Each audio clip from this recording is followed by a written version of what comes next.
Welcome to Manish SRS. और आज के वीडियो में हम लोग पढ़ेंगे प्रेजेंट कंटिन्यूअस टेंस। तो चलिए शुरू करते हैं।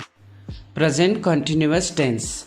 तो प्रेजेंट कंटिन्यूअस टेंस की पहचान जो होती है, क्रिया के अंत में रहा है, रही है, रहे हैं और कार्य के जारी रहने का भी बोध होता है। मीन्स ऐसे वाक्य, ऐसे सेंटेंस जिसके अंत में रहा है, रही है, रहे हैं और कार्य के जारी होने का बोध हो, उसको बोलते हैं प्रेजेंट कंटिन्यूअस टेंस। जैसे तुम परीक्षा दे रहे हो, यहाँ पे परीक्षा देने का जो कार्य है अभी कंटिन्यू चल रहा है। वे उसे उपदेश दे रहे हैं, मीन्स यहाँ पे जो क्रिया हो रही है उपदेश देने का और ये कंटिन्यू अभी चल रहा है। वे लोग बाहर खड़े हुए हैं। अब इस वाक्य को देखिए, इसमें रहा शब्द नहीं आया हुआ है, फिर भी ये जो है कंटिन्यूअस है। देखिए यहाँ पे वे लोग बाहर खड़े हुए हैं, इससे सेंस क्या आ रहा है कि वे लोग अभी कंटिन्यू बाहर खड़े हुए हैं। अब दूसरा सेंटेंस देखिए, हम लोग कुर्सी पर बैठे हैं।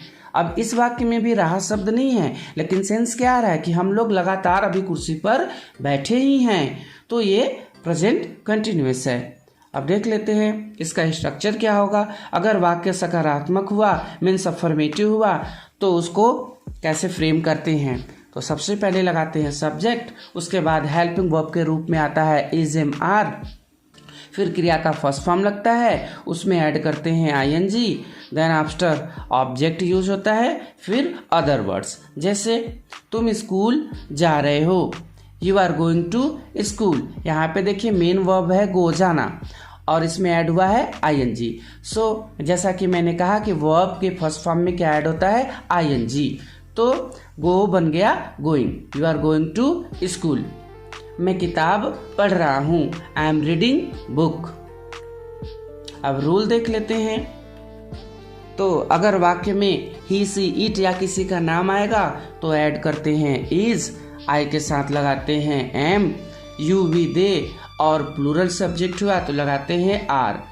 जैसे राम घर जा रहा है, यहाँ पे देखिए राम किसी का नाम आया और किसी के नाम में हम लोग क्या लगाते हैं, इज, तो राम इज गोइंग होम। तुम सपना देख रहे हो, अब देखिए यू के साथ क्या लगाते हैं, आर, यू आर ड्रीमिंग। वे लोग कंप्यूटर चला रहे हैं, they are operating the computer. यहाँ पे कंप्यूटर चलाने के लिए जो वर्ब यूज होता है ऑपरेट, और ऑपरेट में क्या यूज हो गया, आईएनजी बन गया operating, they are operating the computer. मैं उससे मिलने जा रहा हूँ, I am going to meet him. यहाँ पे हर भी हो सकता है, अगर वो लड़की होती तो हम लोग हिम के बदले हर लगा सकते थे। I am going to meet him और हर। अब देख लेते हैं इसका नेगेटिव स्ट्रक्चर क्या होगा। अगर वाक्य नकारात्मक का हुआ तो सबसे पहले लगाते हैं सब्जेक्ट, उसके बाद हेल्पिंग वर्ब के रूप में लगेगा इज एम आर, उसके बाद लगाते हैं नॉट, देन आफ्टर वर्ब का फर्स्ट फॉर्म, उसमें ऐड होता है आईएनजी, फिर ऑब्जेक्ट, फिर अदर वर्ड्स। जैसे मैं उसे नहीं चिढ़ा रहा हूँ, I am not teasing him. यहाँ पे देखिए हेल्पिंग वर्ब के बाद ऐड हुआ है not, I am not teasing him. तुम कहानी नहीं सुना रहे हो, you are not telling a story. यहाँ पे देखिए आर के बाद नॉट ऐड हुआ है, you are not telling a story. वे तुम्हें नहीं बुला रहे हैं, they are not calling you, they are not calling you. Police चोर को नहीं पकड़ रही है, police is not catching thief, police is not catching thief. वह तुम्हारा अनुसरण नहीं कर रहा है, मीन्स वह तुम्हारी बातों को फॉलो नहीं कर रहा है। He is not following you, he is not following you.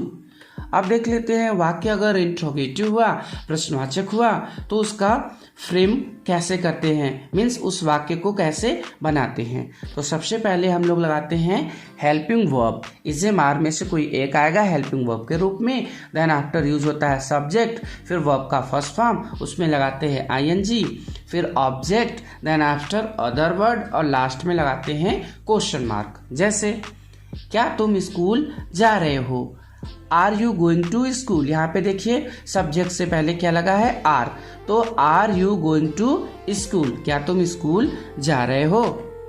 क्या मैं किताब पढ़ रहा हूँ, am I reading book, am I reading book. Double interrogative sentence. तो डबल इंट्रोगेटिव सेंटेंस वो सेंटेंस होते हैं जिसमें प्रश्न पूछने वाले शब्द जो हैं वाक्य के बीच में आते हैं, उन्हीं को बोलते हैं डबल इंट्रोगेटिव सेंटेंस। जैसे तुम आजकल कहाँ रह रहे हो, तो यहाँ पे देखिए प्रश्न पूछने वाला शब्द जो है कहाँ, वो वाक्य के बीच में आया है। तो ऐसे वाक्यों को फ्रेम करने के लिए सबसे पहले इसकी मीनिंग जो है हेल्पिंग वर्ब से भी पहले लगाते हैं। जैसे where are you living nowadays, यहाँ पे देखिए कहाँ की जो मीनिंग है वेयर, वो हेल्पिंग वर्ब से भी पहले आई हुई है। तो where are you living nowadays, वह वहाँ क्या कर रहा है। अब यहाँ पे देखिए क्या शब्द आया है, तो क्या की मीनिंग होती है what. What is he doing there, what is he doing there. वे लोग क्यों आ रहे हैं, अब यहाँ पे प्रश्न पूछने वाला जो शब्द है क्यों, ये भी वाक्य के बीच में आया है, तो क्यों की मीनिंग सबसे पहले लगाएंगे। Why are they coming, why are they coming. If you like the video, subscribe my channel and hit the bell icon. See you in the next video.